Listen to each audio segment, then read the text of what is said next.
It should be streaming. Hold on. Cannot. I'll let you figure it. Hold on. Let me figure it. There we go. Okay, it says it's streaming now. Oh, fuck. Seriously, the last stream I did it kept getting cut in parts. It was so annoying. I remember that. I don't know. I wasn't pressing anything. It would just cut on its own. Anyway, sorry. What were you saying? Are you back on now? Yes. I think we're back on. Hello. Yeah. Can you hear me? Can you hear me, precious? Fucking Lorne. I also want to let you know I'm expecting some food to arrive soon. So if I duck out, just want to let you know. I want to be rude. What I was saying is that I'm not sure when the stream cut off. I don't know when. If everybody's up to speed with what we were talking about, but basically, we were talking about what Lorne would be like if his mother were to be involved in a late December event. Yeah. So Lorne, as you mentioned, he has a different rule set, a different set of rules for himself than he does for everybody else. Meaning, so as an example, he does not like it when the past is used as a character witness for him. Yeah. Right, because he's got a fucked up past, right? Yeah. But he will not hesitate to use the past against somebody else. Yeah. So rather somebody else's past against them. So I wouldn't be surprised, and I hate to say this because I really want to think that at least when it comes to his mother, Lorne can be selfless, right? And Lorne can put his feelings aside and genuinely want her to be happy. I would like to think so. But I think that Lorne would use her exes against her. Yes. See, you really don't. You obviously don't know how to fucking choose them. Right? Yeah. Just look at what happened with fucking Dad. Right? Fuck off, Lorne. You know what he would try to do? He would start planting seeds of doubt in her head, and then he'd try to convince her to break up with him. That's what he would do. Because the thing is, all right. So let's just say she got with somebody like an average guy, right? An older gentleman, and he met Lorne, he met the family and everything, got to know them a bit, and he would preciouses. I think he would. The guy would, like, the partner would turn to her and be like, Gwen, I really love you and I appreciate that you care for your kids, but they need to stand on their own 2 feet. You can't always be there to fix their shit. I think he would try to, like, slide that in there a little bit and be like, without, obviously, because he doesn't want to attack her. He doesn't want to. There's nothing to attack, but I think he would try to kind of like snap some reality into her and be like, hey, we're not young anymore, Gwen. And you don't have to deal with this. You've done your duty to your kids. You don't have to tolerate this behavior. And he just and Lorne especially just takes and takes and takes from you. And so, and if Lorne got wind that's what her partner was saying to her about him, he would try to kill that relationship as quickly as possible. That is yeah. I'll raise my hand here, just for a moment. Yep. And point out that Lorne is an abusive person. Yeah. And that he's done that with every single one of his catfish. He does not like it when his catfish have friends, for example. That when they have outside influences, because he knows that these outside influences can fuck up his horrible plans for these people. Yes. Lorne cannot be selfless about anything, right? And he's so abusive that it might just be subconscious. Yes, but he knows that other people are not going to approve of him because he's an asshole. Yes. Right. He's afraid. Right. So he will definitely not like his mother dating for that reason, and that's my conclusion. He would not want his mother to date, and he would not want his mother to even have like new friends, because he's so afraid of the outside influence, because he's an abusive person. He wants to box everybody in, right? He wants to be the center of everybody's attention, the center of everybody's world, and so um, he would be so afraid of the outside influence that potential friends or potential new boyfriend for his mother can provide. He doesn't want his mother to be given good advice, fair advice, Yes. not of advice that she deserves. Therefore, he doesn't kind of partner that she could benefit from. Yeah. Well, it's Sting just mentioned fear is Lorne's driving factor that dictates his life, and that fear is something that he uses in other people to manipulate them as well as it manipulates him. And I wonder though. There's something I'm thinking about. Like, what would he do to try and control the situation with his mom? Like, would he tell her, like, oh, I'll never talk to you again if you can continue having a boyfriend or something like that? Like, what would, I think he would definitely be using fear as a tool. So that's what Lorne would do with any of his catfish. Yeah. I'll never fucking talk to you again, but continue to harass them forever. Yeah. With his mother, I really think he would use a different tactic. Being that it's his mother, and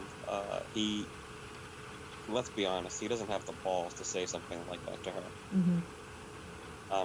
Because one of his biggest fears, I think, is his mother saying, well, what the hell with you? Yeah. That was a really good impression, by the way. That was great. It was... I've never practiced that one before. I spit it off the cup. So, I really think that his method would be to badmouth the other person. He doesn't have any respect for you. He's putting your own son down. Putting your own son fucking down. And he's doing. You know me. You're my fucking mom.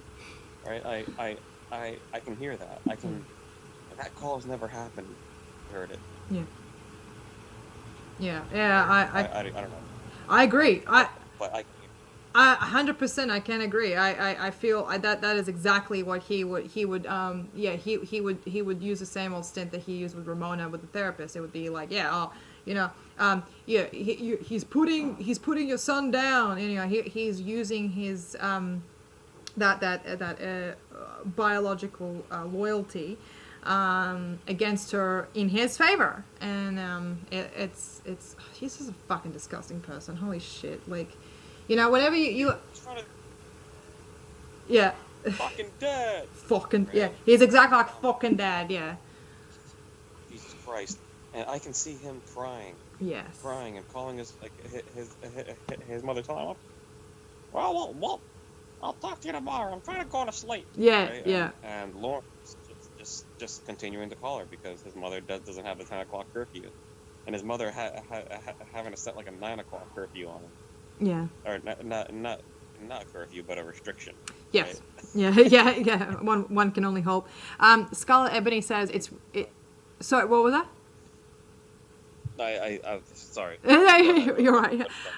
It's really important for Lorne to try and bring people down to his level so he is equal and beyond judgment. He would try to use he would try and use a late library book fee or jaywalking a fine against you. Yeah. So he would go up. I think he would get even grottier than just. I think he would just say like, maybe he would try to use Mama Gwen's past against her to get her to choose between, to get her to boyfriend to get rid of her boyfriend. Sorry, I think Question about that. Yeah, and I'm thinking like, what would? So I think he would be even willing to go as far as like, does your boyfriend know about your entire history or something like that? Because like he okay, all right, Lorne's a pig. Lorne's a fucking pig. But there's something in the like the way he talks to his mom. I don't feel as appropriate or at least normal. the way like child parent speak to each other. He talks about her having sex. Well, at least in the video, not in the video, but in his journals or in his letters to her from prison. You know, he talks about her going out getting laid and like, oh, you're being a slut and da da da da da. I think he would say, he's like, oh, does your boyfriend know that you've had 5 kids, or I don't know, just some BS like that. It's like, oh, that you've been married multiple times, that you've had other people in your life, try to. Guys, I can hear his mother telling him it's not his fucking business. It's not your fucking business. What I tell him, right? Oh my god. Oh, you're my mother. You are my business. Right. It's my fucking business, Mom. I'm your son. Right? Yeah, I can hear it. Oh. God. I know, and it's believable too, isn't it? Yeah. Yeah. What a selfish asshole, man. You know, when I first asked the question, I really wanted to be on his side. I really wanted to be able to say, no, you know, I think Lorne would want his mother to be happy. But the more I think about it, the more we talk about it, the more I realize, nope, that's not going to happen. Lorne has yet to deal with his own inner demons, and those demons are still controlling him. So therefore, there's no way that they can overcome something as petty as, you know, the kind of jealousy that a son feels when his mother is dating another man, you know, who isn't his father. Yeah. And there's almost like an is it Oedipus or Oedipus? Where Oedipus complex. Right? Oedipus, yeah. He has that sort of. He has this very unusual bond with her, and he claims to have an unusual bond with her, but he doesn't actually support the bond. Right. No. Right. Yeah. That's. Right. But I think he does have like. Yeah, the bond that he tries to perpetuate that he has with her isn't correct. But he does have another bond with her that is subconscious and is just as twisted. I mean, not to say it's twisted to have like to be even friends with your parent. I'm not saying that's unusual, but or be really really loyal to your parent. But he treats her, in my opinion, he almost treats her like his stand-in partner. Like, with the letters, like, accusing her of going out and, not responding to him, letter like, oh, where are you going, where could you possibly want to go, you're going to go and, fuck some other guy at a bar or some shit like that. And, demanding to know what she's doing in that instance, like, what have you been doing? I'm standing here in my chair. It's just fuck. Hang on. Apparently, there was a really good question somewhere in the chat. Hang on. Let me see if I can fish it out. What will Lorne do? This is from Kelpill. What will Lorne do when Mama Gwen passes away?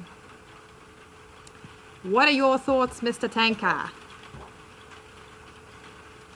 What will Lorne do when Mama Gwen passes away? Yeah. Somebody in the chat earlier, I'm not sure who it was, feel free to say it was me when I quote you. So somebody mentioned that he'll be really upset when he finds out that he wasn't the sole beneficiary of the will. Or benefactor, rather, yeah. I don't know that so I don't think he's expecting to be the sole benefactor, but he'll be upset that he's not. Yeah, agreed. He knows that his mother has Roy and his other brothers, and his sister Laurie. So and then she also has grandchildren. So she's spread pretty thin here. So, usually, I'm really good at breaking things down and using everything I know about Lorne, all of Lorne's behavior and the things he said and whatnot, just really delving into his mind to come up with some kind of a speculatory theory about what he would do in any kind of a situation. His mother dying like with Christian, it would be such a cataclysmic event. I cannot predict it Yeah. accurately. Mm. I don't have anything to kind of base this off. I don't even know how he reacted.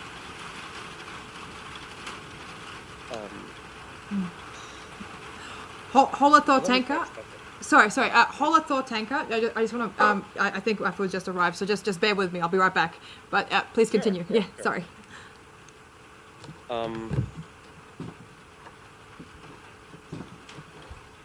If he's not currently talking to Emma when his mother dies, I think is when he'll call her. Like, I don't know if Lorne's being catfished right now. I don't know if he's talking to anybody. I'm completely out of the loop, and I've never really been involved. Right? Whatever calls are out there are the ones I've listened to. So I've never been a part of the inner circle. So I don't know what's going on. I don't have a YouTube channel. I don't have any of that. So if I had to really guess, though, I would think that when Mama Gwen passes away, Lorne will be so emotionally distraught about it, and I'm not even saying that that's a bad thing. I'm not judging him for that. Right? His mother dies, he's going to be crying about it. He's going to be really, really upset. It might be one of the lowest points for him, emotionally, when his mother dies, and for good reason.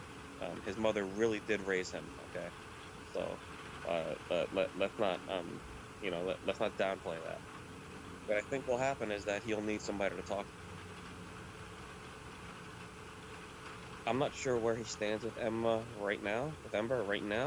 I'm not sure if he hates her or if she's his best friend still. I don't know what's going on, honestly. Regardless, she'll be the closest thing that he has to a friend, the closest person that he has to a genuine friend who really knows him, that he feels like he can talk to, because he's done it before. So no, even if he feels overtly betrayed, guys, he's gonna be so distraught, and he's gonna be so destroyed, and he's gonna be drinking, as I imagine. He's gonna call up Ember, and he's gonna want to talk to her about it. And I don't know how she'll react to it, but that's what I think is going to happen, is that if he's not currently talking to her, he's going to call her. If he is, then obviously he's going to call her. But what do you guys think? I'll just read your comments.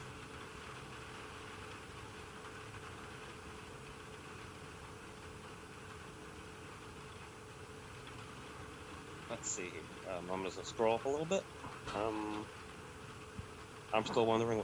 So Hunter Crunch says, all right. So the Lorne Identity actually says he's gonna die right after. It'll be like the Note.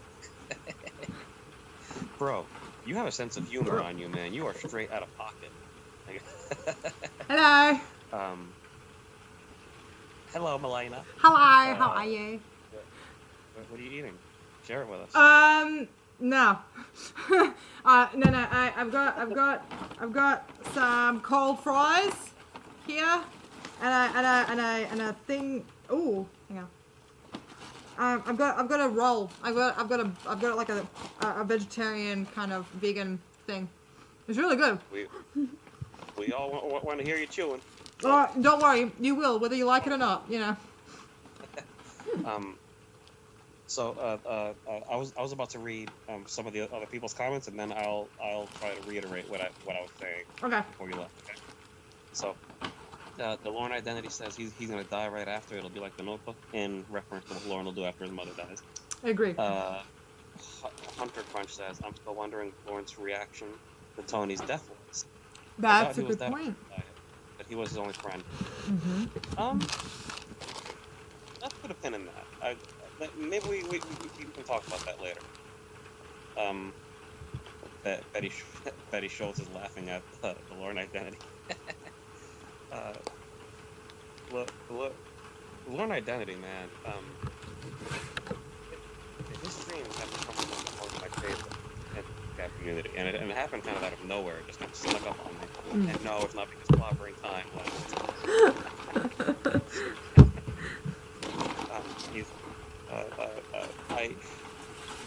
he's got the reputation, like, it's an ongoing joke that they have the same voice. Yeah. But now, one's the Lorne identity. His voice is distinct enough, and his tone and whatnot. Anyway, I've always okay. So is it Omega Heber? Omega Heber? I've since I very first saw that screen name, I've always had trouble kind of pronouncing it. I don't even know how to read it. Omega Heber. Anyway. I just call him Omega. Okay.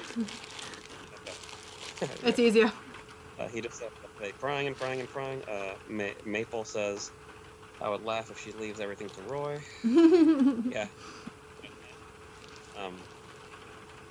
Roy gained her favor with that mustache, bro. That mustache is respectable.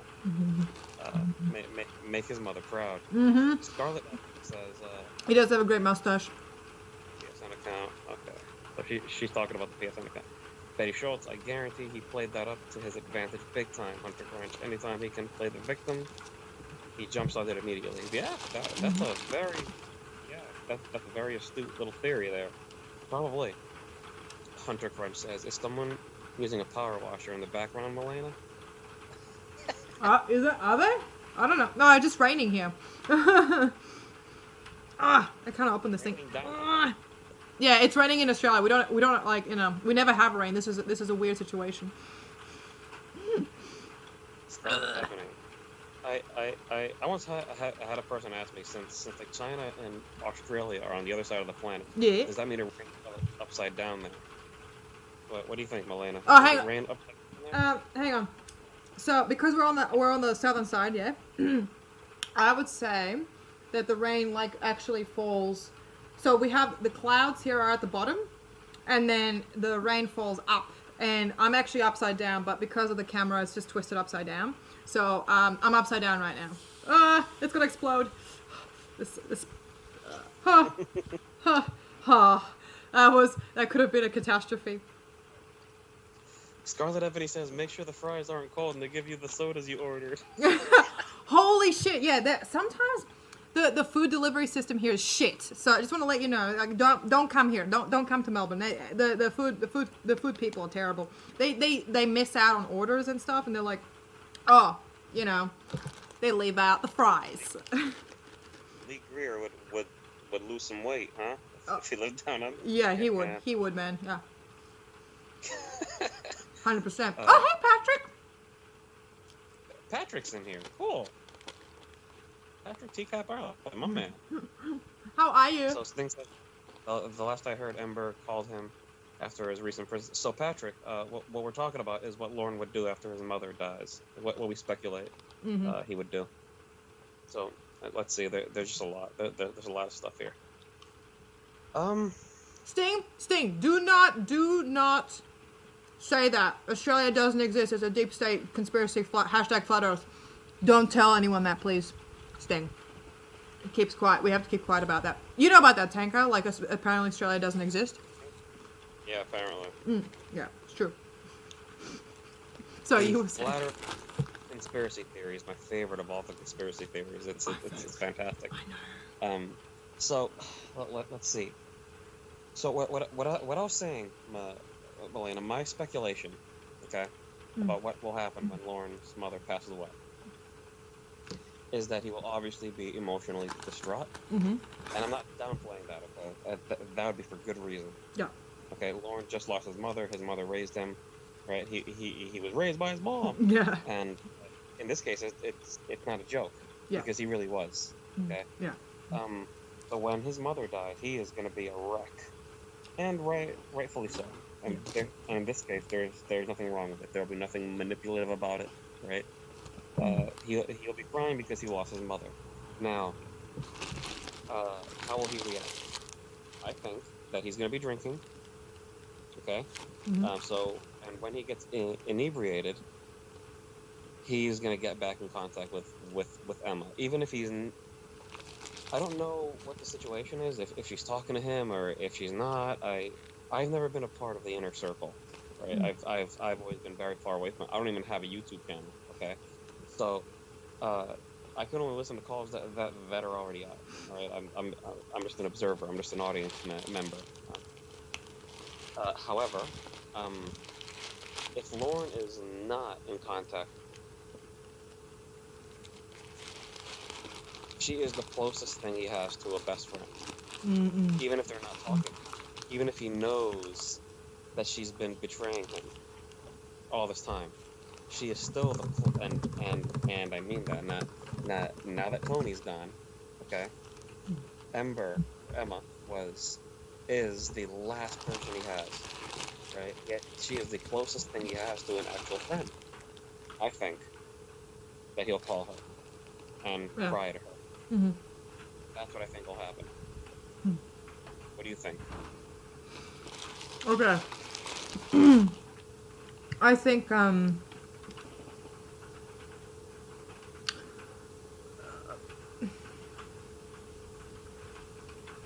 that's a hard one.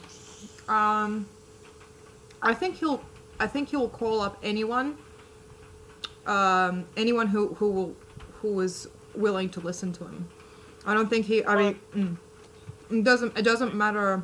It doesn't matter what the history is. It's just like as long as they've talked to him for longer than an hour, he'll and they haven't completely blocked him and cut him off, he'll want to reach out. So yeah. Good night, Leo. Have a good night. Take care. Thank you. Thank you for participating. Thanks for joining us, pal. Delete your archives. So, I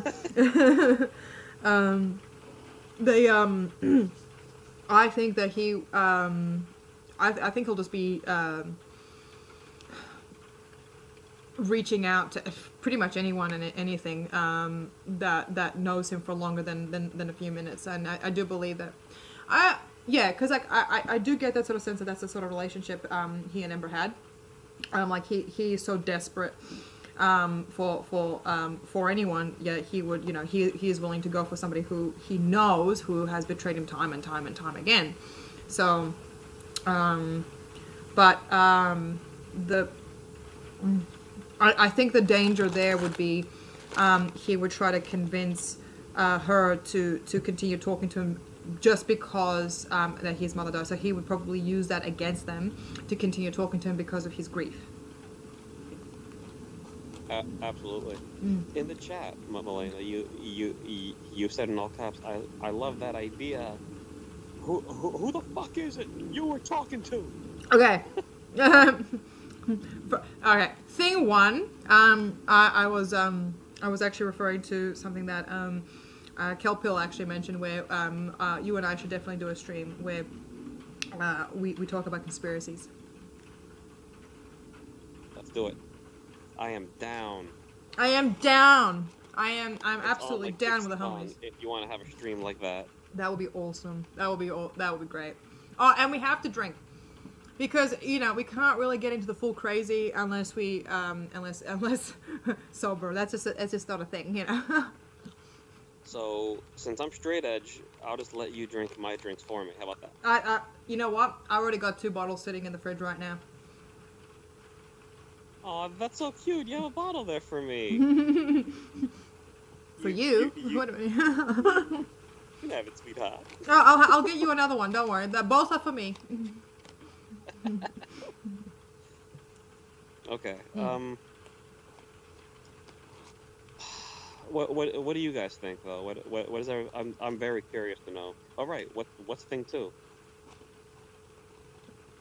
That's what Hunter Crunch is asking. We're putting you on the spot, Malena. What's thing 2? That. Thing 2 that these fries are cold, and I'm really pissed off by that, but I'll still eat them. That's it. I mean, it was a bit anticlimactic. I do apologize. Cold fries are the worst. I mean, you can never get back that quality. It'll just never happen. You can microwave them. You put them in the oven. It just never works. Yeah. Right? It's gone forever. It's like I don't know. You stole their flour if you let them get cold. I know. The worst. I know. It's like they've missed their prime. You have to throw them away immediately after that. But yeah. So I just want to say, Patrick Teacup Ireland, with his Irish accent, does a better Chris Hansen than I ever could with my American accent. He is really good at it. Really? I've never heard him. I've never heard him do the Chris Hansen impersonation. Oh, Rhoda, stop. You're missing out. Rhoda. I fell asleep and then Rhoda. woke up to Milena. I do apologize for that, Rhoda, because yeah, I'm sorry. This is Milena chewing. yeah. Shut up. Some cold fries. I'm still eating. It's still they're delicious, so it's fine. Yeah. I think you know, actually, if I don't think I fully explained what I think Lorne would do when his reaction would be when his mom passes. I think Right, I genuinely believe he would kind of like he would grieve for a bit, and then he would just say like, "Oh well, I can't get anything out of her anymore. Let's move on." No. I do believe that, and he behaves more like a cat. Like if it doesn't, if something just doesn't work out, he'll just move on. He does that with his catfishes. The same catfishes that he constantly proclaims that he loves and he adores and he trusts nobody else, no one before or since, you know. Yeah, but Milena. This is really grained in. I mean, he has childhood memories with his mother. This is different. I want to believe that. I genuinely want to believe that because, but everything that I've seen, seeing all of Lorne's behavior, it doesn't give me the confidence that he will actually. I don't want to say properly grieve because there's no real proper way to grieve, but I think he'll be distraught, shocked, and obviously very upset. His foundations will be shaken. But I don't believe it will be it would be more that he can't get anything out of it anymore, as opposed to he just lost the only he just lost somebody that stuck by him through almost anything. And good night, Betty. Have a great one. Thank you for joining me. Thanks so much. That's so nice of you to say. I really appreciate it. Stop. Oy, Yeah. It's fucked. I'm gonna have to agree to disagree with you on this one. Okay. Lorne is a monster. Listen, I don't give him any credit for anything. All right. But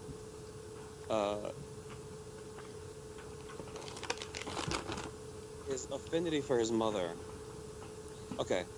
I mean, let me put it this way. I think it's unfair for anybody to compare his affinity for his mother with his behavior towards the catfishes. The catfish.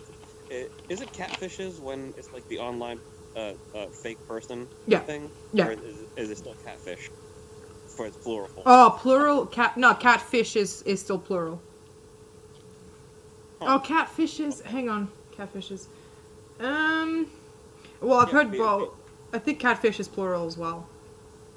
Somebody smarter than me, correct me. With the animal. Oh, with the animal. But I'm wondering if the online variant, you know, if the fake person variant is catfishes. Anyway. I think it'll be catfish. I think it's unfair. To base his behavior with the catfish is off to his behavior towards his mother, and his grief towards the catfishes with his potential grief in relation to bigger deal here. We're talking about a person that he didn't only know face to face, but who raised him. Yeah. You know, he is going to have much stronger affection for his mother than he probably even realizes. Like all the affection he claims to have for his mother might be tripled in reality. Yeah.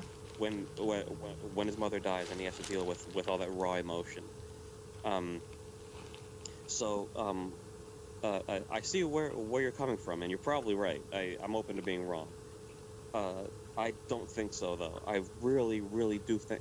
Okay, let me put it this way. Okay, so that conversation that we had earlier about Lauren being genuine with anything that he said or did, you know, um, I think it is, in my opinion, anyway, at least the way that I took it, the way that I feel about it, um, that time where he found Roy passed out in the driver's seat of the truck and his head was on the horn, um, and he got really upset. Lauren got really upset, and he had Emma on the phone, and I think I don't remember who else he had on the phone. He had somebody else on the phone. It may have been Winnie. So he had Emma on the phone, and he was just screaming. Right? He said, "This fucking guy, his head is on the fucking horn. He doesn't even hear it."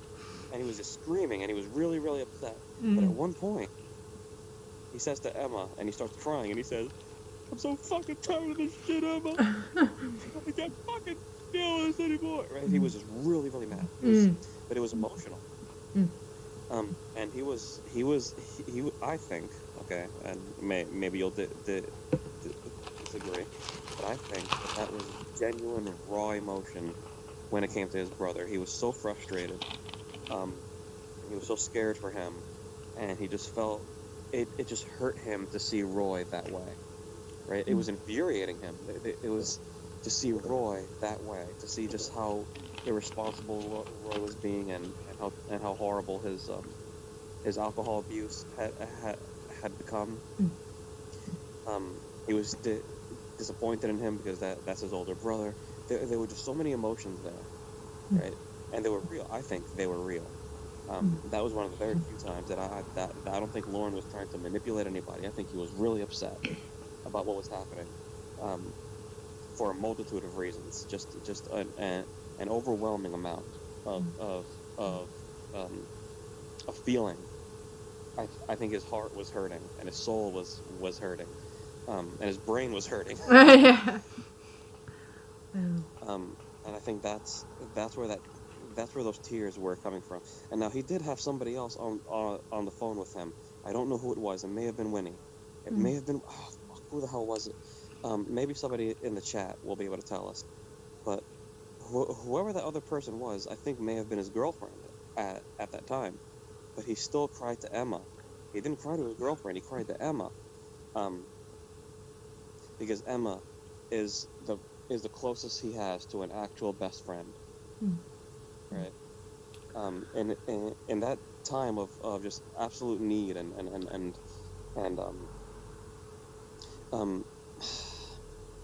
what's that word where you go back to being a kid, you regress. He had kind of regressed back to being a kid and talking to the closest person he had to him, and that was Emma at that time.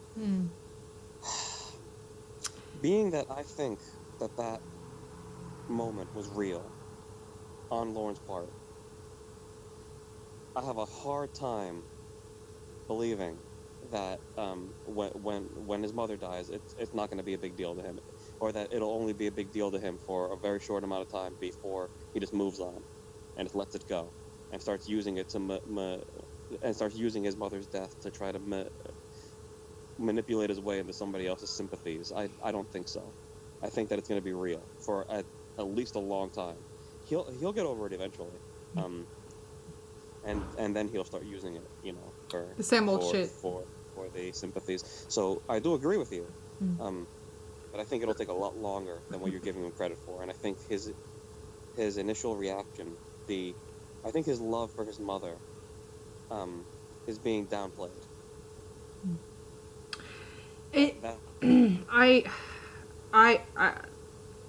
I really, really want to believe that, and I do believe that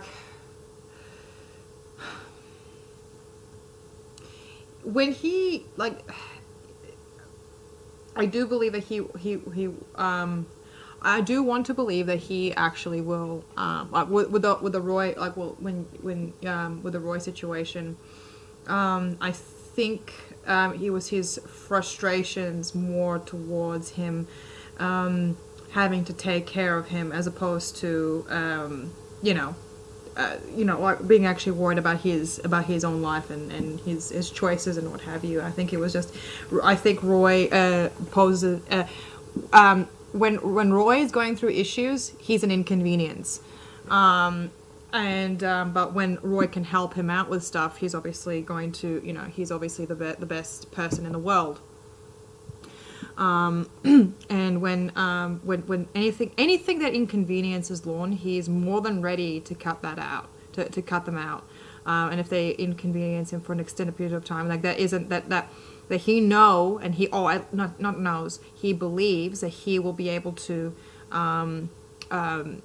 that he can't actually get anything out of them. And Hunter actually brought up that it was an opportunity. Like it could be also perceived to him when he was reacting to Roy passing out in his truck, as an opportunity to show how much of a better person Lorne is versus his brother. So I do want to believe it. I do want to believe that he has some sort of emotional tie, and he would be humanized when they pass away, or at least when Mama Gwen passes away. I'm just of all the evidence that I have seen of how Lorne behaves and reacts and treats people overall, I can't imagine him suddenly flipping the switch and actually showing and expressing genuine loss and empathy when what was that, sorry? I said fair enough. Yeah, there you go. Scarlet Ebony says Lorne can't tolerate his brother's alcoholism in small amounts, yet expects his girlfriends to deal with them 24/7 and understand that the 6 hours of him abusing them he didn't mean because he was drunk. Yeah. Yeah, I have no issues with that one, man. Yeah. That Lord. Yeah. Yeah, man. And Roy doesn't Roy does press Lorne's buttons, but the thing is, Lorne's buttons are very, very easily pushed. So I think, yeah, I don't know. But Roy doesn't ever go, from what I've heard, doesn't ever go full on hard. He doesn't go. Roy doesn't ever just start attacking Lorne just like that. Lorne is the one that does start. Roy says a few dumb things, and then all of them, Lorne is ready to tear his face off. So yeah, the way he treats Lorne, Roy is another one of Lorne's victims, I believe. I agree. Laugh Out Lorne says hi. Oh, hello. How's it going? Thank you. Yeah, it's sad. It's really fucking sad. That he's just happy to victimize. He's just happy to be the victim, but it's sick. It's genuinely he's a sick puppy. And listening to the way he talk, this is why. Okay, so when Lorne lost his shit towards Roy, the one where he I think this was the same night where he actually had him, when he found him passed out in his truck. And Roy is brought in, and Lorne starts shrieking at him, and but he thinks that Winnie's not on the phone, and that's when he starts releasing the torrent of abuse, and he starts going on about he starts accusing Roy of you chose your girlfriend over the family, you chose, because Roy was dating somebody, I think from West Africa, dropping the N-word as a delightful little cherry on top. saying that, oh, you're being, this is a dude that you're talking to, that they're lying to you, da da da da da. The irony is not lost on me. It's just going at him and just, well, I can't hear Roy screaming back at him. I can hear him every once in a while, like just sort of talking, but he never reaches the same sort of rage that Lorne reaches at him. And I'm more inclined to believe that Lorne is the one who starts the first punch. Like once he gets angry enough, then he's that's when the fists start flying. But he excuses it as like, it's okay because we're brothers. That's what brothers do. Of course, right. He'll always have an excuse as to why he's abusing another person. Right. Physically. He has an excuse for why he abuses the dogs too. Mm-hmm. I spank them. I tap them. I don't hit. I put my hands on them. Yeah. Well, I apologize. I didn't. I was not aware. The variant of that call that I heard must have been cut off. Like it must have been on Raptor Bacon's channel or something where it just got cut off. Oh. Because I was not aware that same night Lorne pulled Roy into his house, and when he thought that he had hung up the phone, began to physically abuse him. I didn't know that. So. I can't. No, I think it was the same night, but I'm not entirely sure. Because we've heard Lorne in screaming fits with Roy before, so I can't actually verify that was actually within the same night. But I do remember he had to take care of Roy when before he started doing the verbal and physical abuse. That's when he sort of like gets him into the house. So I think it was the same night, which is scary. This guy who was, and that's the thing. Like, Lorne uses Roy as an excuse to why he drove drunk when he got that DUI, because he didn't want to have his brother walk, down home alone, back to his house and all that sort of shit, because he was drunk. So that's why Lorne drove drunk, as you would. Sting says that he thinks Roy even played it down after. And I would not be surprised. Yeah. I wouldn't be surprised if Roy felt the need to defend his brother by downplaying how abusive Lorne is to him. Yeah. Oh, he did. He was just like, oh, it's just what brothers do. It's like, maybe like 15-year-old brothers, but,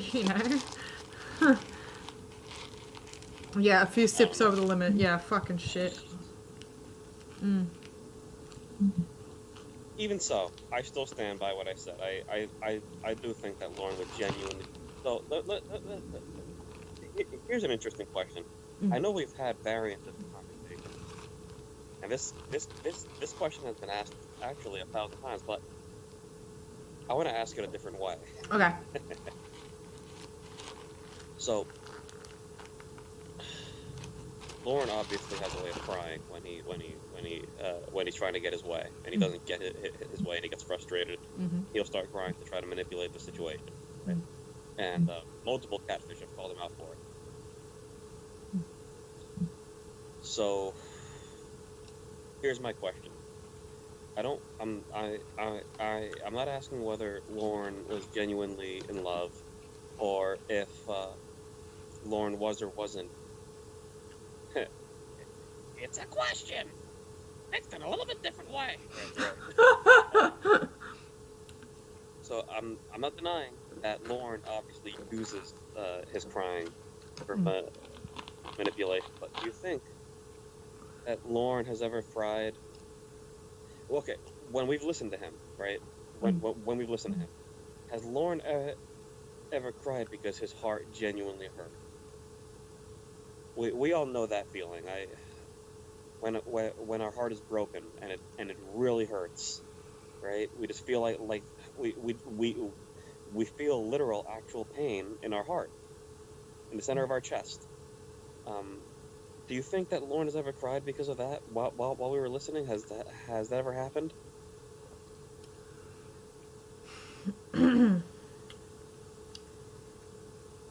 Um, yeah, I do believe that. When he says to Ramona, like, I'm afraid of losing you. Um, that's when I heard him. I think that was probably the closest thing to a genuine, when he was like an absolute blubbering mess, and he was terrified, petrified, at the, pardon me, at the concept of Ramona leaving him out to dry, and he I think yeah, the tears were obviously. I mean, when he he was hoping that the tears would actually work on him on her, but I think he was his chest was so heavy with stress and fear and the whole gamut of emotions that were it's just the fear of being alone, the fear of having no hope at the end of that tunnel. Um, I think that was the one time. From if I remember correctly, it was when that was when he was doing that, when he was afraid that she was gonna leave. Um, Yeah, I agree. mm, Um, Lorne Vignettes actually played Lorne Vignettes. Yeah, mm, Vignettes. I actually played a call recently. mm, Uh, this was the call where Ramona was going on a date with the therapist. She was going to go to his house, mm, and Lorne was asking her, "Why are you doing this? Why are you trying to fucking kill us?" Right? mm. There was a point there where he started crying, and I think that's when his heart was really hurting. Like if I had a nail just kind of pinpoint one time, um, where I'm absolutely sure anyway. I think it's happened more than once, but that's the one time that I was absolutely sure. I think he was crying there because his heart was really hurting. Um, he was also trying to manipulate Ramona by claiming that he was going to go on a date that clearly wasn't going to happen. Oh man, that was so good. Oh, I just came like just remembering that when they call him out on his like, oh yeah, well, if you're serious about our relationship, Lorne, call your date up right now and cancel the date. And then he was like, ugh, and I was just like, oh fuck. I listened to that this morning and I was just like, wet dreams, let me tell you. But yeah, it was pretty. That was so good. They just called him out like that, and him being just stuck. Do you know when he gets called out on a lie, he just starts laughing? He just kind of keeps down. He's like, "Oh well, you got me," kind of thing. But of course, he keeps trying to hide that and try to play it off and be like, tries to keep the lie alive, but he can't because he knows it's full. He's bullshitting, and he was caught. So, yeah. I Oh, just good wanted to morning, make the Pam. point that- what's that? Oh, just say Hi, good. Pam's here. Yeah, good morning. Cool. What's up, Pam? So, I just wanted to make the point that we can pinpoint times where Lauren was genuinely feeling. So, are you sure that he wouldn't really genuinely be just destroyed when his mother dies?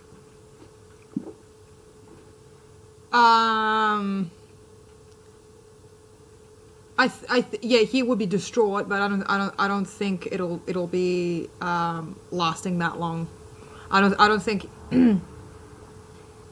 I think it would be more of just like, oh shit, my main source of support is now gone.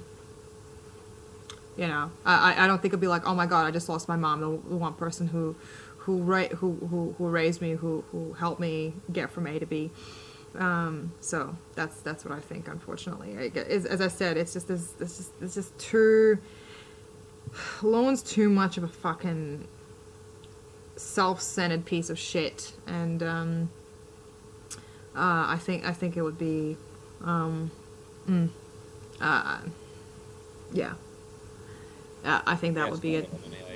I agree with you 100%. I was pretty immature in my early 20s as well. I was a late bloomer, but Mm-hmm. I'm still 30 years ahead of Lauren when it comes to self-awareness and accountability. Yeah, Yeah, same.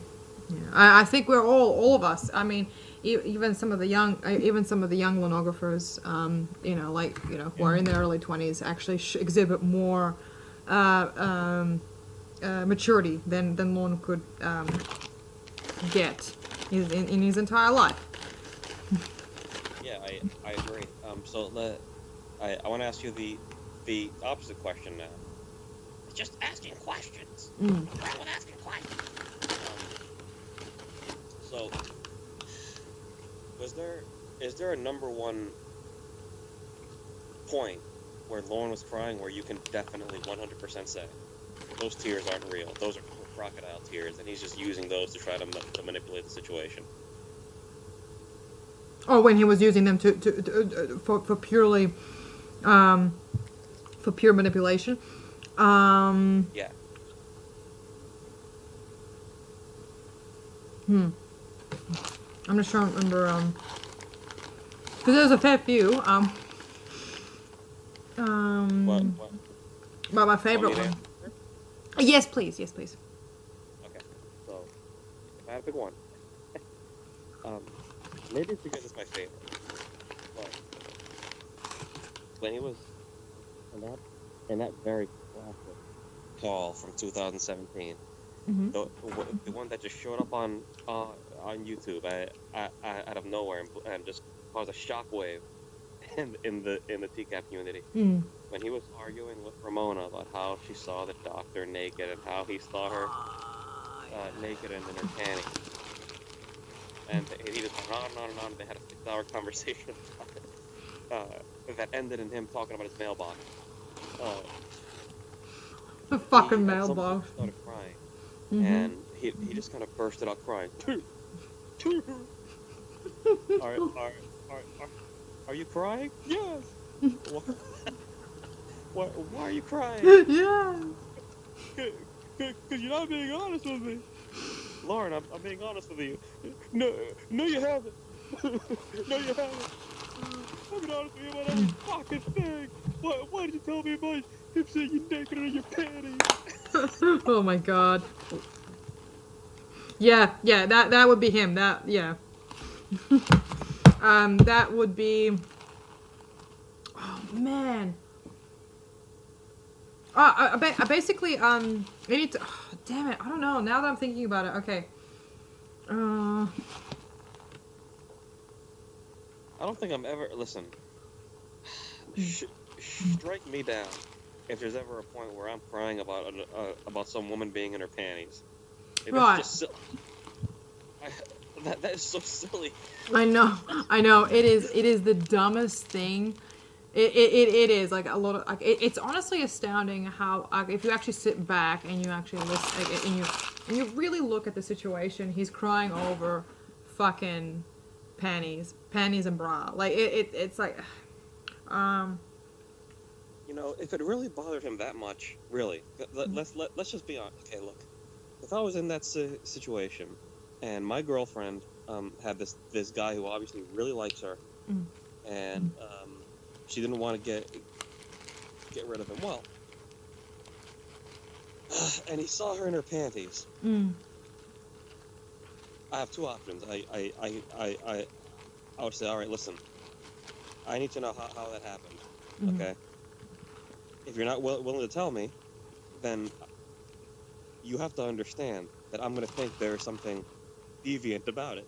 Yeah, he deviant.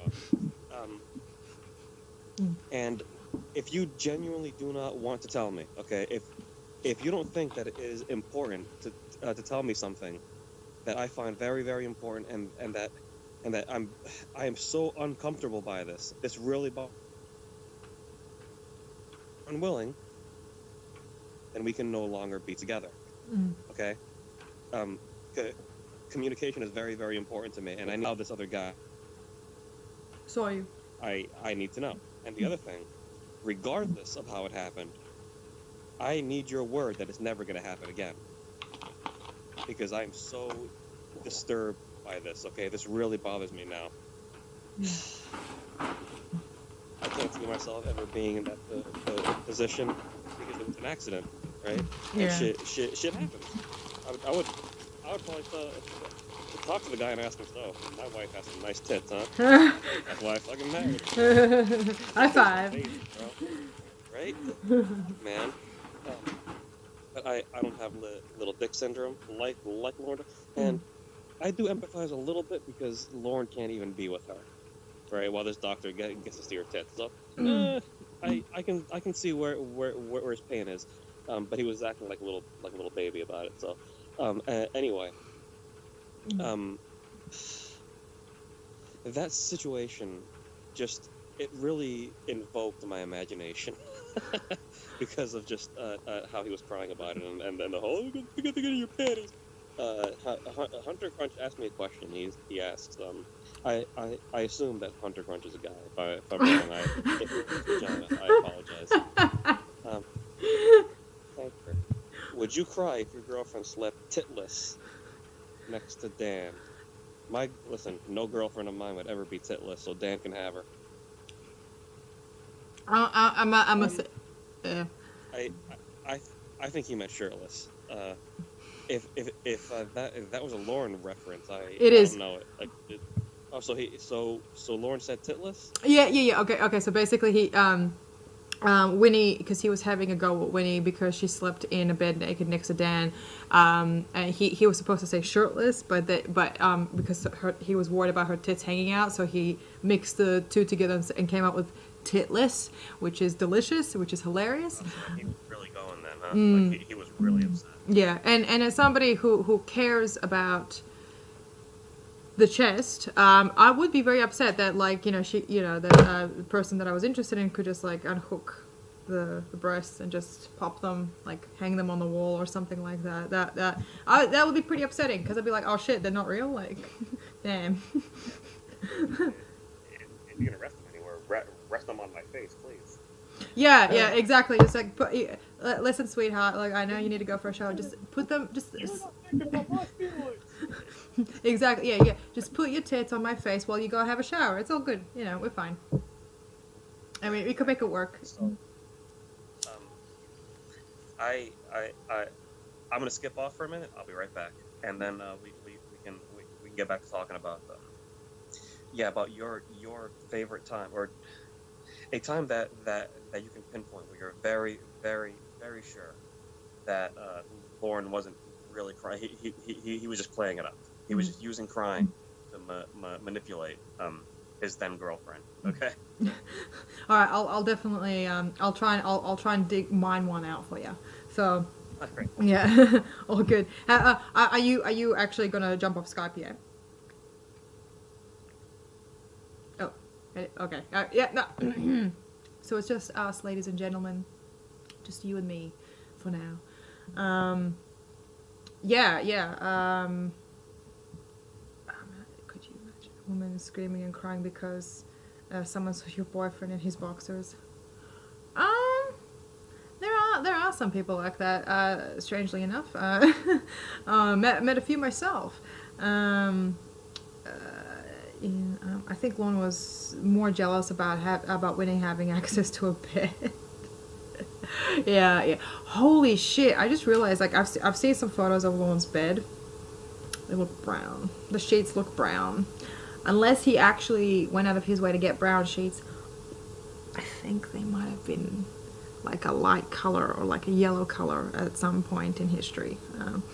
But yeah, there you go. I think he's just. I don't know. So what do you guys think? Would you what is some of your favorite times where Lorne fake cried during the call? What do y'all think? Lorne doesn't come across as someone who would ever change his sheets ever. No, that's something that a woman's supposed to do. So why would he do that? I bet he gets Sadie to do all the cleaning for him, cleaning and the cooking, after he's done beating her.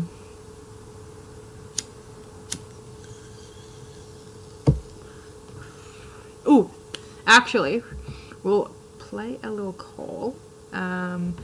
because I'm slightly going into a bit of a food coma, so I'm just gonna let everything just sort of rest for a second while we continue the chat log reading.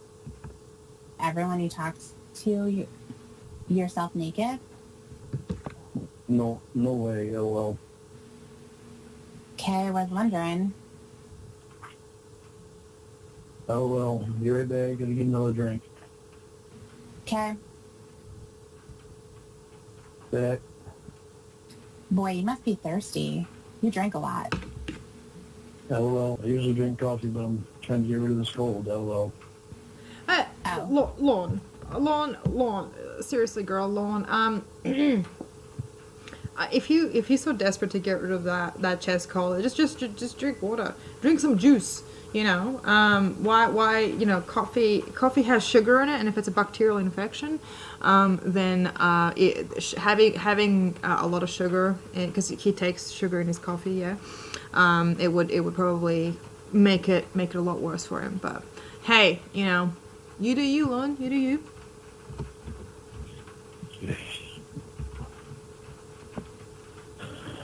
Pardon me. I'm guessing you must have been watching close when I get. Oh, hey. A drink of coffee. Hey, sorry. I was just listening to, like, continuing with the call, and yeah. I have to say, like, when Lorne started fake crying, like, I do have an answer for you now. One of my favorite times where he started, like, doing his fake tears was when he was crying to Emma. This is actually one of the very first calls, and he was just like, I hate. Hang on, let me.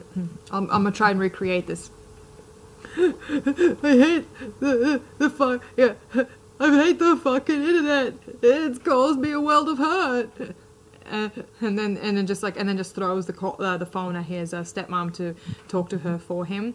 And then he's just having a fit and crying and doing all that crazy ass shit. So I think that would be probably my favorite fake cry. Because I believe at this point that he figured out that the calls were ending up on YouTube on her channel, and so what they you know, even though she was telling him, like, oh, it's not me, it's somebody else, da da da. I think he was he wanted to let her know if she was responsible, and wanted to let her know how bad this is affecting him, and if she continued this behavior, that he would try to try to make her feel as guilty as possible by doing this, because of how upset he is and was. So I think that would probably be my favorite fake cry. Good choice. Yeah. I that it. Oh, the fucking internet! It's caused me a world of hurt. I'm gonna put my leg up. I can't find anywhere to put my leg up. Okay, got it. Excellent. That should work. But yeah, he's just I don't know. It's so strange for me to think that, like, law, because the thing is, even if you're in your 50s, you still actually have you still have a good chunk of time left. You can do a whole lot. It's not impossible. Like, you can turn your life around. But with Lorne, he just insists on wasting that precious time he has. He just loves it. And that's the part that kind of, like, astounds me a little bit, because, like, he look, the idea of him ever having, like, he can't have a family if he chooses to have a family, but he wants a sort of, like, fairy tale dream of having a family, like, you know, with preferably a virgin woman, and having biological children, and et cetera, et cetera. But it's like he imagines when, as he grows up, gets older, he'll be exactly the same as he was when he had that family. Like, you know, he wouldn't be, he'll be once his kids become like turn 30, for example, he'll be in his 80s, and you know, it's just, I don't know. Do you see what I'm trying to say? It's like he doesn't. Yeah, he can't seem to understand. He just doesn't have the ability to understand. Just no foresight of consequences or future. Nothing. It's just void of it. But yeah, he can turn his life around, but it's not going to be in the way that he wants it to be. So let's be honest, Lorne still has yet to grow up. Exactly. I think I think I said it correctly the first time. When Lorne grows up, my George bothers me so fucking much. Yeah, that one too. That's also my favorite fake cry. Yeah. No, that was fake. I disagree. I think that was real. Because his charge really does bother me. Yeah, good point. Yeah. With the,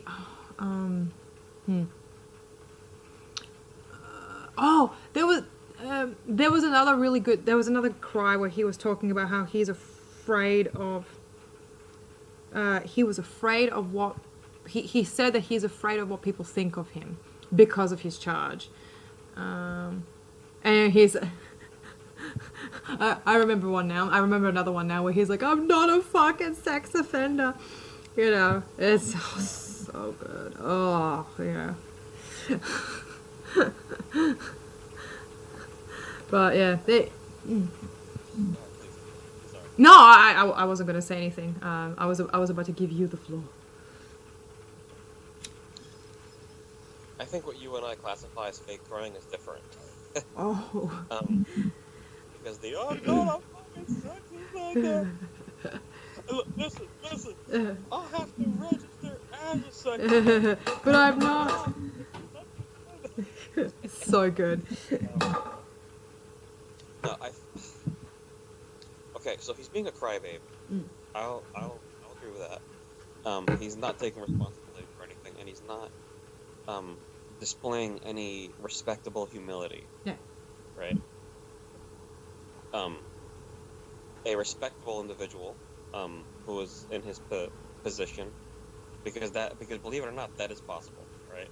He would sit down and he would honestly say, listen, I'm a sex offender, all right? I'm on the sex offender registry. I did this horrible thing years and years ago, but I want you to understand, I'm not a sex offender anymore. And then he would just explain it. That was me. Back then, I did a horrible thing, all right? I was at a fucked up time in my life. I'm not that way anymore. I take full responsibility for what I did, but I am no longer a sex offender. But I have to register in the registry, right? As a part of my charge, as a part of my, however he wants to explain it. That's one way of doing it, and that's displaying humility, right? And it's displaying a level of I'm getting tired. My words are escaping me.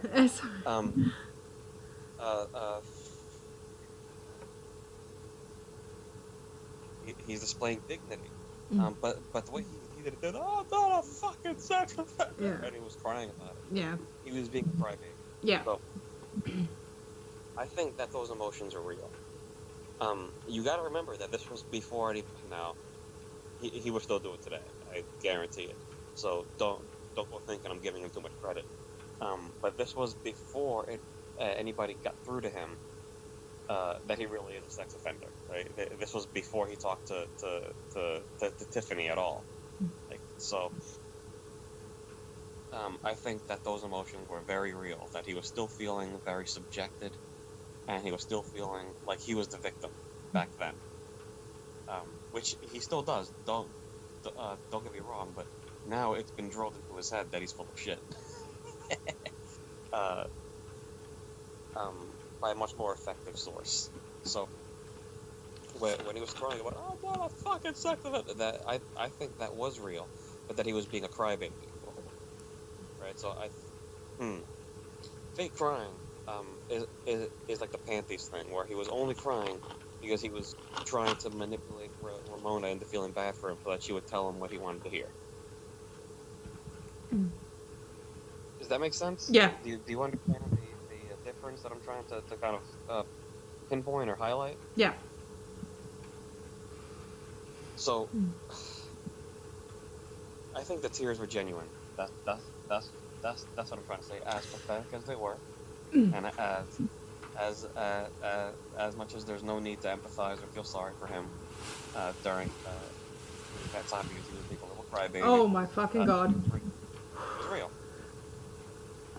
Right. So he really was being a crybaby. He wasn't pretending to be a crybaby. He really was. So it's actually worse. Yeah. A fucking giant ass possum just like tore my tree branch down. Sorry. You have possums in Australia? Yeah. Yeah, did you know that? Hang on. We have possums in Okay. Oh, that little shit. Sorry about that. Okay. It scared the fuck out of me. Okay, yeah. Yeah, sorry about that. That actually genuinely made me shit myself. Yeah, so I think he If Lauren's listening, that probably turned him on. I'm not wearing a diaper. That's a problem, you know. I mean, well, actually, right now, yeah. If I had a diaper, I wouldn't be feeling as bad right now. But, yeah. Sorry. Anyway, yeah. You were saying I can't understand what you. I can see how those tears could be. It wasn't a drop bear. Could have been genuine. I do think, yeah. All right. Now that you bring that up, I think. All right. I changed my answer. I do believe that was him being genuine, but he just didn't have the ability to explain it in the way that you did, because his emotional endurance is too fragile and too narrow for him to actually be able to take himself out of the discussion and actually explain it like an adult would. But you know, he's not an adult. It's weird. Like he looks like an adult on paper. He's an adult by the law. He's an adult, yet he doesn't seem to behave as a typical adult would. So yeah. Everyone's like obsessed with not the hamster, but the possum situation. It's just, yeah, like the guy broke my branch. I have like a branch in the way now. I don't know what I'm gonna do about that. He fucked me up. Not oversized possum like our ass. Yeah, possums are cute. Possums are very cute. Yeah, I just want to make sure that I'm alone. All right. Yeah. Possums really are goofy things. They are. Possums are so. They aren't given enough credit for how cute they are. They really are precious. Also, they're very useful here in New Jersey. They eat spiders and they eat a lot of our garbage and whatnot. So that's fantastic.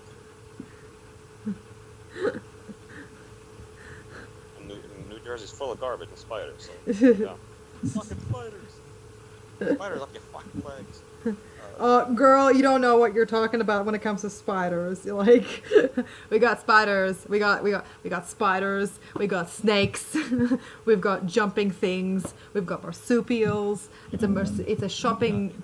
Yeah, Australia is no joke when it comes to spiders. No, I can find one for you right now. Hang on, let me see if I can. No, right.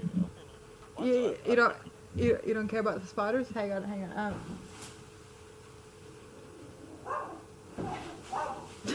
Can you hear that? Yeah. Oh fuck me.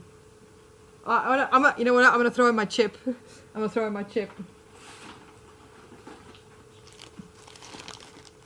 Wouldn't be a chat about Lorne if there weren't dogs in the background.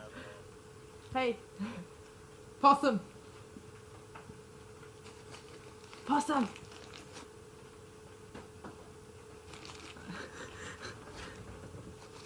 poison. Hang on, maybe. He just ran behind me. Hang on. These chips are still good. I don't know why I'm throwing it at the possum. Okay, anyway. Yeah, Australia is crazy. Hello, Ginzelria. What would be going on in this house if I were here, Milena? Sorry, repeat that, sorry. You said... it was a TCAP reference. Oh. I can only imagine what would be going on in this house if I weren't here. Had I not been here, yeah. You're throwing chips around. There's no 13-year-old girl. You're chasing a possum. Yeah, I'm not wearing pants. It's a disaster right now. We're experiencing some technical issues right now. Hunter Crunch. I feel like this live stream has suddenly turned into a found footage horror movie. Like I'm waiting for the jump scare. You know, can I guys tell you something? All right, like I've often had like dreams where I'm in the middle of a live stream and then all of a sudden a burglar breaks into my house while I'm in the middle of a live stream, and then I'm like, right, okay, and then I just like pull out a machete. Out of where? I don't know. It could be anywhere. And, proceed to defend my property and my person against this burglar, and then, like, walk back up to the screen again and be like, I'm so sorry about that. Like, I'm just covered in blood. And I was like, let me get my phone and call the police. So, yeah. Do you ever have those thoughts sometimes? You're thinking, like, you know what? I want something really crazy to happen into a live stream. Being in place of a gothic badass, right? Well, I mean, I don't have a machete, but I do have dumbbells. Yeah, that's it. I can just throw them. And I got this bottle here. I'll be fine. I've got a few knives. That'll be fine. Yeah, Okay. all good. We're solid. Random question. Okay. You I'm got ready. a favorite Lorne video from Lorne's YouTube channel? Yes. When he reads his book. Oh my god, of course. It's so good because you know why I like it so much, because because I did a video on that about a year and a bit ago, and I was laughing. So he read the first two chapters, and I was offering some professional criticism of just everything that he was saying. Yeah, and I remember one part where I had the audacity to turn around and tell him that it's like, oh my god, this motherfucker can't even read his own writing. I can't read my writing, apparently. It's just not a thing. There's no way. Oh my god, Hunter Crunch, the Lorne reality show, the vegan spaghetti show. Right. That was such a magical time to be a Lornographer. It was so good. Lorne Vignette mentioned during his live stream that he was not a part of the community at that time, but that it must have been a magical time. It was. Mm-hmm. It was. Do you remember that? Remember what that felt like? When Lorne actually had a YouTube channel and was uploading his own content. Oh my god! And I'm like, oh my god, Lorne uploaded, and I'm like, just like clicking the notifications. I'm like, yes, what is it going to be today? Tell us, Lorne. What are you going to teach us today? It's like, oh, and then the exercise video. Do you remember the exercise video? Oh, I have that saved in my favorites. I sometimes work out to it, and I do a better job. I like his arm techniques when he's holding that shake weight. He's got really good arm techniques, yeah. From the back, from the front, a lot of This is a really weird one, but I have a strange fascination with the Lorne reality show episode where he starts juggling, and then he took a basketball and tried to bounce it on his finger. I While Roscoe was in remember the that. background. I remember They're that. trying to get Roscoe to not take one of the balls away, but Roscoe took one of the balls away. I'm just wondering, you know what? There's something almost endearing about how much of a goofball he is. Mm. It's like he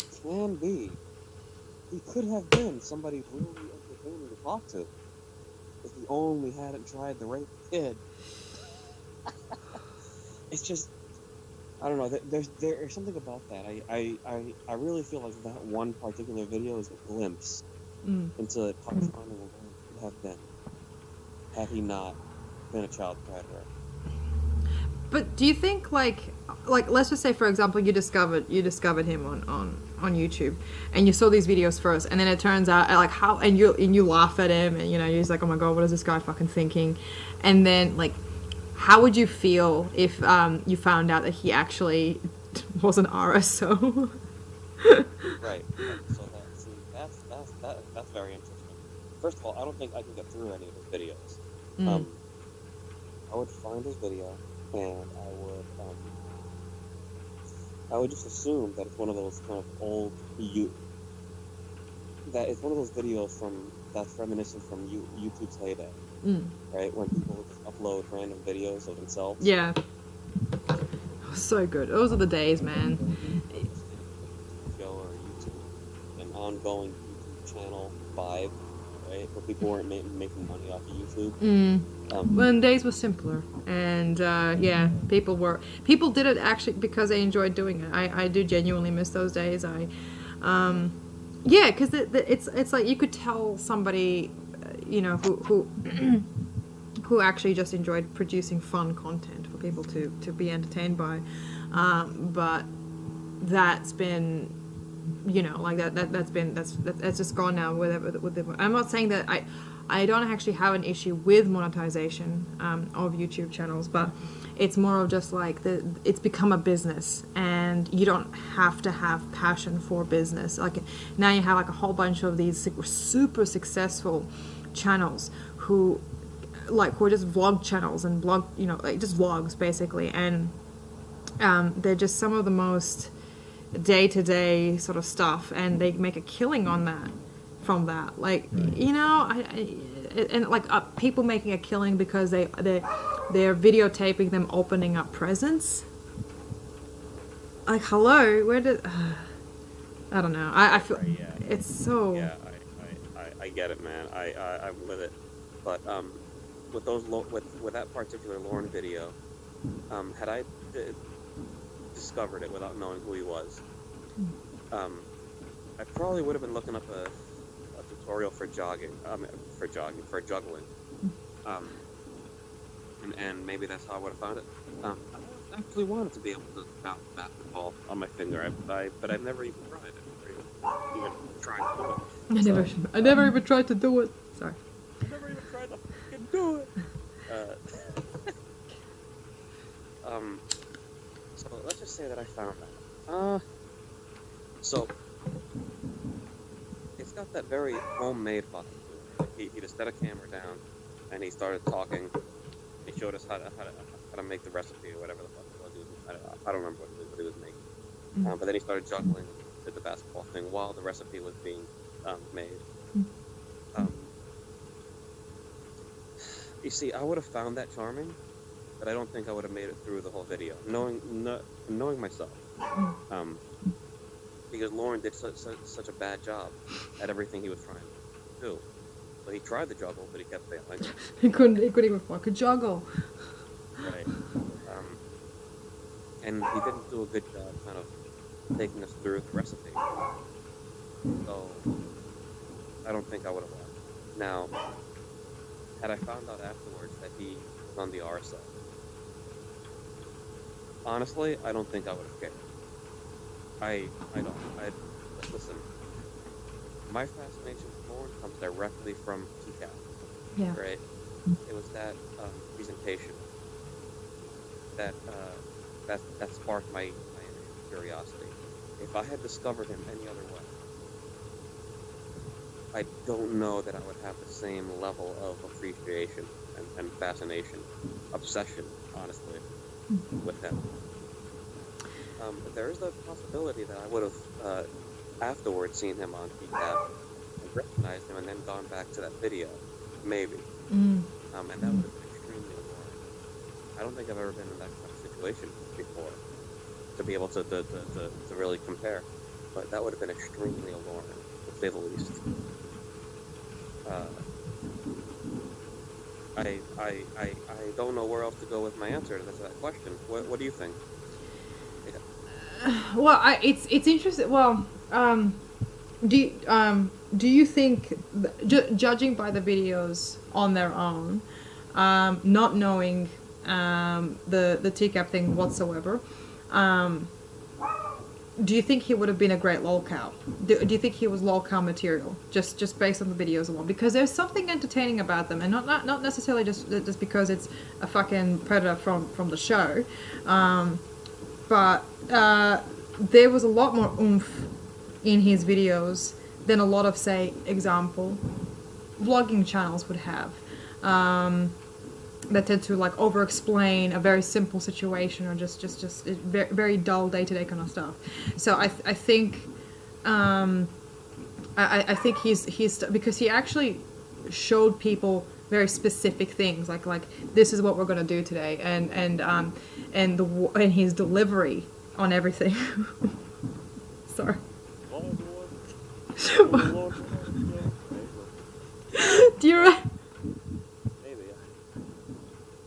Do you remember that that episode where he made porkless pies, and he dumped all of that onto the plate. He dumped all of that to the plate, and he went up to the camera and he showed it to his hand was like trembling while he's holding the dish in his, and you could just see the food wobbling on his on the plate, and then it just sort of like topples over. It's just so he's like whoop. I can proudly say that I've seen every episode of the Lorne reality show. Oh, it's so good, yeah. They should be on Netflix. I've seen all of them. I mean, I was a religious watcher when it was on, and the episodes were new. When episodes were being produced way back when. Patrick Island. Season? The second. Are you saying that we need season 2 of the Lorne reality? I think we're overdue for a Lorne reality season 2 of Lorne reality show. We gotta get a Kickstarter going. Let's get the second season of Lorne. Hunter Crunch. Tanka, did you take off your headset? You're a bit quiet. Do you want me to increase? I'll increase volume. Hang on, a bit. Hopefully that should be fine. Just increase it a bit. Well, maybe just let me know how this goes, guys. If you can, if it's back to normal. Can you hear me now? You're a bit more quieter now, but I mean, if we can still hear you, then that's the main thing. Like, how's everyone? What does everyone think? Patrick Ireland is like, I can't cook for myself without Lorne's guidance. Facts have never been. Lorne is there for us, but when we need him. Exactly. He is the light of my life, Lorne. He makes life worth living, in a way that, no matter how bad you fuck up, you'll never be Lorne Armstrong. So that's always a good thing. Let me ask you another question. Do you think, if you really wanted to, that you could let go of Lorne? Like, do you think you can, I don't know, absolve yourself of your obsession with him or your fascination if you really wanted to? No. Because he's such a unique person that I would find it very difficult to pull away from all that, because there's just too many not references, but it's just he. Like I think about him a fair amount, actually, relatively Right. speaking. Like it's just like holy shit. Like, how can he just and the thing is he's the best reality TV show I've ever seen. So I don't think I could ever possibly get rid of him, in my head because he's so unique. He's just so fucking unique.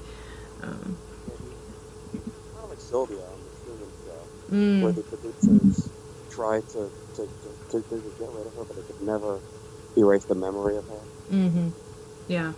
But if anything, the lack of having her just made Truman more furious Yes. about who she was. Yeah. His obsession with her grew.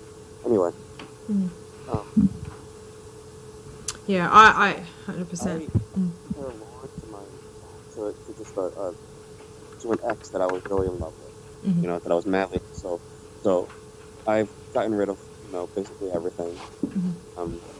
In respect to my current girlfriend, obviously, I don't hold on to anything because I've gotten rid of all the pictures and I've gotten rid of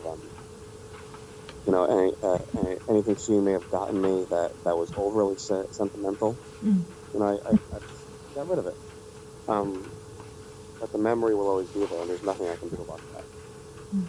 There are going to be times where I think about my ex, right? Because I loved her. She was significant to me at this point in my life, and I'll always wonder how she's doing, right? Yeah. That will always happen, always, and there's nothing that I can do about whether I like it or not, whether I want to or not. I don't have a choice in that matter because she significantly affected me. That's how I would feel about Lorne. I could get rid of all the calls, and I could I can just never search for his name ever again. I can omit myself from the community, just cut ties with all my friends, except for you, Milena. I would never cut ties with you. Awesome. But I would, and even if I ask you, listen, Milena, I never want to talk about Lauren again. Okay. For whatever reason, I would try to tell you why, obviously. But I never, ever want to talk about Lauren ever again. I'm sure you would and could respect that. That won't stop me from thinking about him. Yeah. So the curiosity will always be there. So I'm with you. I don't think I could get rid of Lauren. I could get rid of almost anything else. I can't get rid of Lauren. Yeah, he's imprinted way too hard on I think a lot of people, and imprinted too hard to the point where he's where it can be dangerous for some. He's so easy to get obsessed with, I think. Not like Chris Chan. Like, I mean, I can see why a lot of people would be very, very would be dedicating a lot to Chris Chan. But with Lorne, there's something extra. There's another of him. Like, it's so easy to dismiss him as just a simple fool. He's just a fucking narcissist, so it doesn't matter. But then you wonder, you're like, oh, hang on a minute. If he's that just stupid, then how did he figure this out? Why did he mention this? Why did he apply manipulation here? So, there's like a deviancy there. And it just makes you wonder, like, for me particularly, makes me question how stupid is he really? This is a really weird obsession we all have, isn't it? Exactly, Hunter Crunch. We are all the fucking weirdos. Chris Chan got boring with all the dimensional merge stuff. Now Lorne never gets old. Exactly, Patrick. Like, we've got. I mean, Chris Chan's still interesting. I think what they talk about the dimensional merge stuff. I can't keep track. It feels exhausting. With Lorne, there's a humor there. There's it's like a bad joke. Yeah, I'm still Lorne thing, hearing calls all over the shop, confused by whom. I agree. Yeah. Yeah, Krishna. Yeah, exactly. So it's just Debbie stuff. yeah. It's Sorry. it's okay. It's okay. Yeah. Sorry. What were you saying? I feel like everything after the Debbie saga, Mhm. where she read the chat log with him and whatnot. They basically everything after. Okay, I did feel like maybe if we could compare Lorne to a long-running TV series, and let's say that there's 5 seasons, 5 or 6 seasons. So the Ember saga at the very start, I would say was a pretty weak season 1, but it was still good. It was good enough that it would warrant the season 2, so that it could right. Yeah. Yeah. And it just exploded in popularity because it was so good. Mhm. After that, we got the Winnie saga. Mhm. It was the Casey saga. Sorry, it was the Casey saga that ran into also the Winnie saga season. So that's 2 seasons. They weren't as good, I don't think, as the second season. Right, the second season is where it peaked. However, season 5 with Debbie, Mhm. it exceeded expectations. Yeah. Because of how much quality stuff was in there. Ramona was my favorite of his catfish, but I think Debbie was the best one. Yeah. Yeah. I feel you. Yeah. Because everything came to a hilt there, right? All the potential was there. As I understand it, we have more seasons, but I've fallen off because of just how confusing they've been and whatnot, and how genuinely uninteresting they are in comparison to that 5th season with Debbie. Mhm. Certain characters aren't being written well anymore. Like I would say that Lauren's best friend Emma has become an antagonist, and I don't know, they really killed her character. Right. Yeah. The writers really did a shoddy job with that one. Yeah. Right. The show has ran its course. However, there's always the potential that season 7 or 8 will be really good. Yeah. if there ever is one. Maybe there'll be a time lapse, right? Where we'll wait a few years and then they'll give us that season. Who knows? Yeah, I can only hope, I guess. I mean, I hope oh look, we still have a whole lifetime of long content to really get through and chew through and see different perspectives and what have you. So I think there's a lot of stuff there for one lifetime. I mean, we haven't had long content in about a now. If you think about it, like there hasn't been anything new. Yeah. So, yeah, and it's like look how much we've got. Listen, Melena, I gotta get going. Yeah. No worries, man. Thanks for having me. Yeah, thank you for coming and chatting. It was a lot of fun. Yeah. So if I'm a bit like if I look a bit fatigued, it's just who knew streaming takes out a lot out of you, Yeah, I bet. Talking to me must really drain you too, as I imagine. All good. I'm not the easiest guest. Does anybody in the chat have any questions for me? Before I head off? Anything like that? I'll give you guys 2 minutes. Exactly. Yeah, we've got Hang 2 on. minutes. I'm gonna hang up. I'm gonna give you 2 minutes. I'm gonna call you back. All right. No worries.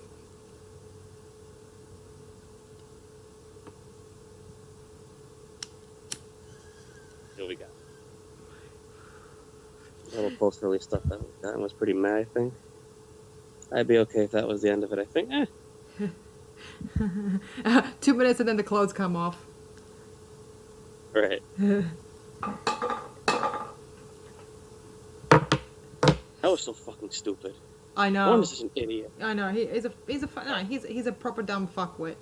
I love it. Honestly, it's just he just 5 minutes with Bud until the clothes come off. Who the fuck says that? God. Who's the fuck says? So What? Tanker was real angry. He got on the phone. Who is he talking to? Tanker, why does it sound like you're putting makeup on? Yeah. I love that call. That was one of my favorite calls when. Why does it sound like you're putting fucking makeup on? Why does it sound like you're putting fucking makeup? I know what it sounds like with fucking makeup. That shit that you're fucking moving around. So fucking stupid. Oh my god. Oh. Oh man. Yeah. No, wait, it was completely unscripted. That was fantastic. That's probably the best part about him. Like, Lorne can come out with some of the best zingers, just off the top of his head, like just being based like on the stress of the situation. Yeah. Hunter Crunch asks, "What's your favorite call, Tanker?" Lately, I've been obsessed with the call that the Lorne Identity played 2 weekends ago, which I believe he got from Lorne Vignettes' channel, but I gotta find it on Lorne Vignettes' channel. It was yet another one where he was arguing with Ramona about the doctor, and in this case, he got really worked up and said, "You wouldn't get him out of our fucking lives. This is shit," and he started throwing shit around. However, I think I only like that one because I've never heard it before and it's still new to me. So it gives me something fresh to really sink my teeth into. The Ramona call was my favorite. But my favorite call is the cop call. Oh my god, yeah. Who the fuck is Nick? That call has everything. That call had it all. Lorne argued with Ramona about the doctor. Lorne argued with Ramona about who the fuck were you talking to? Ramona told Lorne about watching forensic files. They argued about her grandmother. They argued about the doctor helping her grandmother. They argued about how when she went to New Jersey, he wouldn't stop fucking demanding to call her. The cop thing happened. He spent the next hour. Who the fuck is Nick? Who's Nick? Who's Nick? Who's Nick? Oh fuck! It's so good. Oh. He's not the guy that you've been talking all fucking night. And then they even call Emma during that call. And I think that the best thing about it, the icing on the cake there, was that the call ends the way that it started. Who the fuck have you been talking to late at night? Be fucking honest with me. Oh yeah. And I love that Lorne hung up on her and actually meant it this time, because I mean he only did it like 7 times during the whole call. But he just goes, fuck it, whatever. You're fucking cheating on me. You don't even have to say it because you already said it. You are fucking cheating on me. And then he hangs.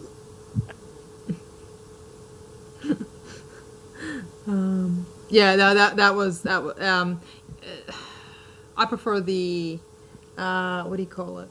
The Wrecking Ball one, the Mother's Day one. Oh, it's so good. Like. Oh my god. Who's wonderful? Right. Yeah. Yeah. Yeah. That was a very decent and very. It was a very lush call. It had Dan in it. It had Winnie in it. It had Debbie in it, and it had Jamie Amy. Mm-hmm. And I feel like Jamie Amy really suffered his wrath because she had to play the patron party. I feel so bad, man. That must have been awful to listen to deal with. Fuck me, man. I really liked that when she hung up, like when it was over and she hung up, or rather he hung up. You could actually hear, the actress who played Jamie Amy say, "What a fucking," and then she hangs up.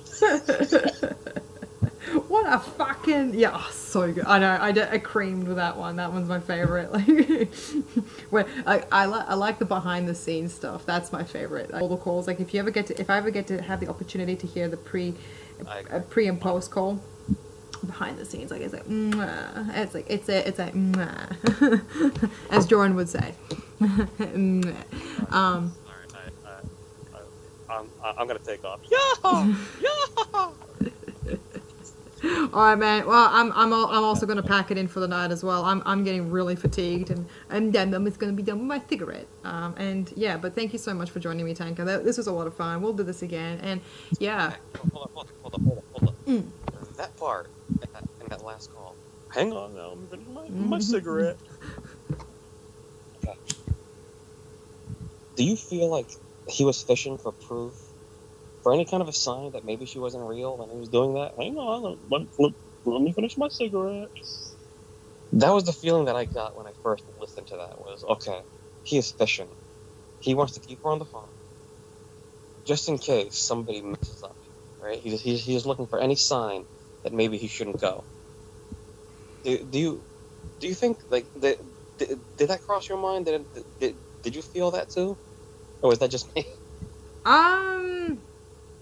No, I didn't. I thought it was just him being needy. Honestly, I mean that was the impression I got.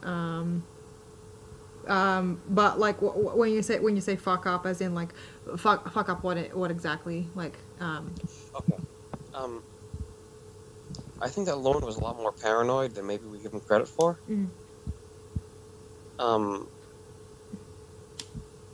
I don't really know how to word it, but I got this sense that he wanted to keep her on the phone for as long as possible because he was really anxious, obviously.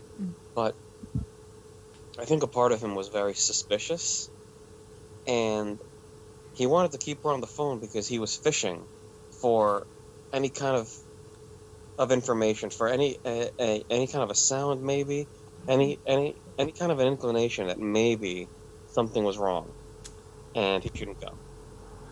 Hang on now. Let me finish my cigarette. Stay on the phone with me, right? I can see how anybody would just kind of assume that he's just being needy, he's just being an asshole. But I got the sense that intuition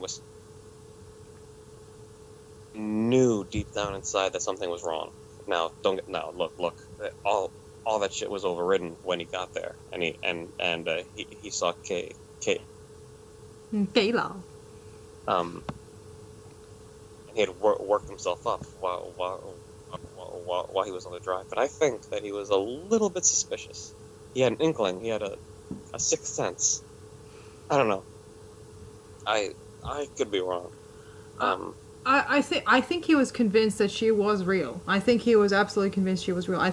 If there was any shade of paranoia there, I think it would be because the parents didn't leave 100% yet. Maybe they could come back at any time. To pick up they forgot something. So here's the best way. If you let's say you hired a babysitter and the babysitter's male, right? There's nothing wrong with it. There's obviously a stigma against men working with children, right? But let's just say that you were to do that. You had a child, or your little sister, or whatever the case, and you hired a nanny, and the nanny's male. So you would give him the benefit of the doubt, right? You would fully believe him when he says that he just likes to work with children. He has an affinity for children. You would not assume that he's some kind of a monster. You would fully believe 100% that he's a great guy, and that your children are being left behind, are being left in very high quality care. However, that doesn't mean you wouldn't be actively looking for signs that maybe he is a creep, right? You'd be actively looking for signs. So you would do background checks, right? You would just look for any suspicious behavior on his part, right? So your antennas would be up, but just as a safety precaution. Or erect, depending on who you ask. Right. So that's what I think Lorne was doing. I got that sense that he fully believed that she was a real girl, but he was actively fishing though for any kind of a sign that maybe she wasn't. Mm-hmm. Does that make sense? Yeah, it does. It does.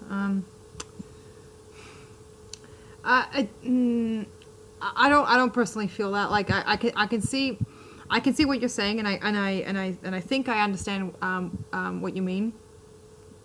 Oh my goodness, that is a big ass lizard right there on my wall. I'm so sorry. Holy shit. Hang on, I'm gonna see if I can catch it. Hang on. But yeah, I think he was just being needy. Oh shit, lizard, come back. Fuck. Can you catch it in your mouth? Do it. Nah, she ran away behind the furniture. I can't get her now. Oh well, no, it'll come back. It'll come back. Yeah, we got all sorts of bugs and animals around here right now, apparently. But yeah, I think it was just him wanting to spend every waking agonized second with her. But as I said, like, I understand your point. I personally don't get that feeling. Yeah, that's just me. Can anybody in the chat back me up here? Hunter Crunch asked me a question, and I never got to it. He asked, how and when did I find TCAP? And how did I get into the... A friend of mine told me about it. So when I was at Comic-Con a few years ago, I actually became friends with a 15-year-old because she was left behind, and what is this 15-year-old doing all by herself at Comic-Con? Dressed as April O'Neil, who was a very fetishized character.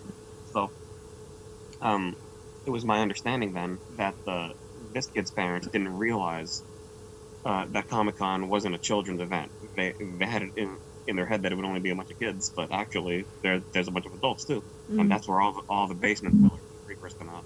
So, I actually ended up being kind of a mentor to this kid. And we would talk over Facebook Messenger, where her mother had access to all of our chat logs, and I was in direct contact with the mother all the time, and I tried to be a positive influence to her, and I was. Well, when I told so basically I actually wasn't a creep, right? It's always a good thing. Which, yeah, that's very positive. But when I told a friend of mine about it, he got the wrong impression. He didn't agree with it. He thought that I must have been a creep to be talking to this 15-year-old about Ninja Turtles and about school and whatnot. Okay, whatever. Anyway, so he decided to be facetious and send me an episode of TCAF to show me what kind of an asshole I was being, and it was the episode. It was the Marvin Lacan one. Oh my god. Naked and head around and all that shit. And I remember just, so I watched it the one time. It was uncut footage, and I watched it the one time. And when Chris came out, can you explain yourself? Grab the towel right over there, wrap it around yourself, and have a seat right on next to it. What are you doing? Making a mistake. Are you crazy? That friend of mine and I stopped being friends because I had to tell him, bro, if you really think that I am out here to groom this kid, then I don't want to be your friend anymore, okay? I need friends that at the very least believe that I'm a good person, okay? That'll give me the benefit of the doubt.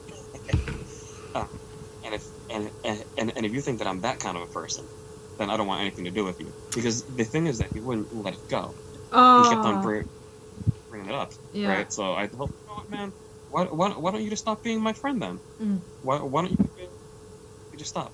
I showed him all the chat logs that I had with that kid's mother too, where we were discussing what I was talking about with the kid. Yeah.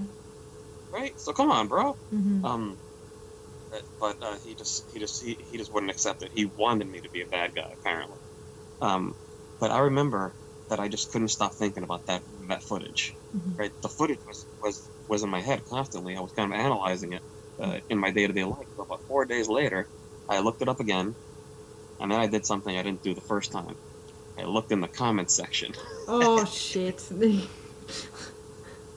just saw the comments were brilliant, and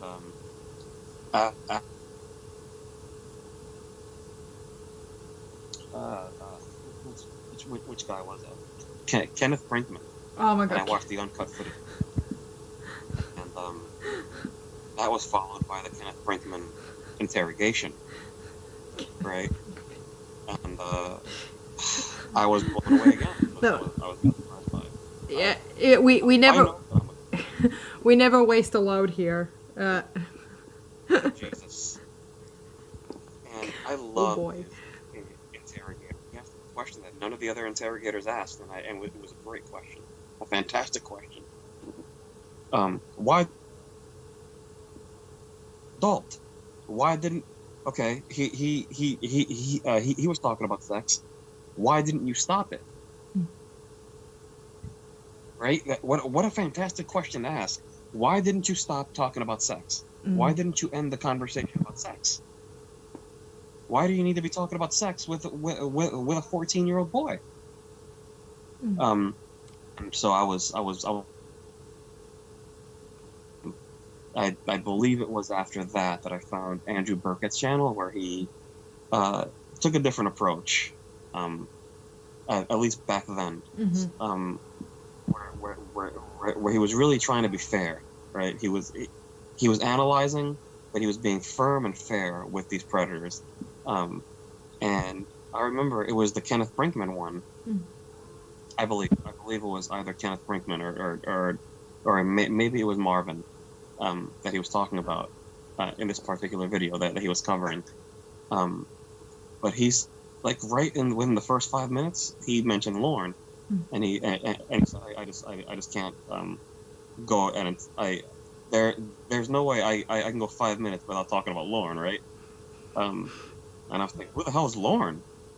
And I get the feeling, I could be wrong on this, I get the feeling that I had actually watched the episode with Lorne during my initial phase, right, where I became fascinated with the show.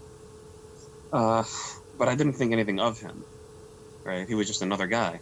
But Andrew made video after video after video about him, and then I became hooked. So it really was because of Andrew Burkett that I became a Lorne.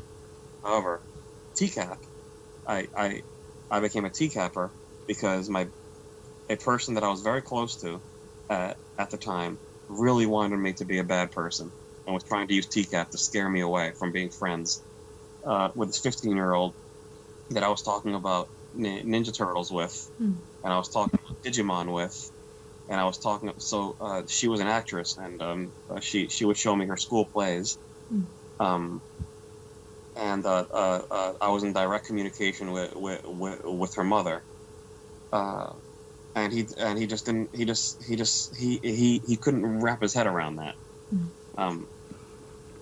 Anyway, so that girl is 22 now, and she's still a very good friend of mine, and I did not groom her, and I've never had sex with her. I've never tried. She was a kid. Yeah. Right. She was a kid, and she didn't know what kind of danger she was in. Obviously, at Comic-Con. And I took her under my wing, and I may have just made a lifelong friend out of it. And because of that, I was introduced to TCAP. So I guess I owe that guy my thanks. I've made some brilliant friends in this community. This is by far my favorite online community, easily. Yeah, easily. Mine too, 100%. And I love that this is just ours. Yeah. Right. there aren't millions of people who are into this. It's just a few thousand. Yeah. And it belongs to us. Exactly. You know? Yeah. We are the community, and yeah, it's ours. You know, we can Lorne can never kill us. So that's the best part about it, I think. So, I'm gonna have to. I'm gonna get going. My eyes feel like they're about to fall out of my head, and I need to take a shower, unfortunately. But you know, don't get me wrong, guys. I had considered at one point to actually bring the laptop to my bathroom. But the problem is, and I can continue doing the calls and listening in while I was in there, not while a camera was facing the shower, obviously. Yeah, it would have, you know, that. But I realized, you know, moisture technology might not really work very well. Yeah, thank you so much for coming on, Tanka. This was awesome, and yeah, just giving more insights, and yeah, just your perspective of stuff is always very enlightening, and yeah, a lot of fun, and yeah, we'll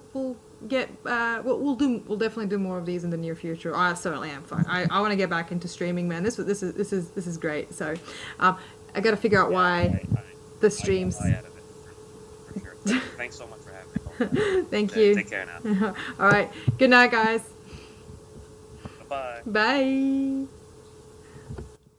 Hold on. How do I figure it? All right. Bye, guys.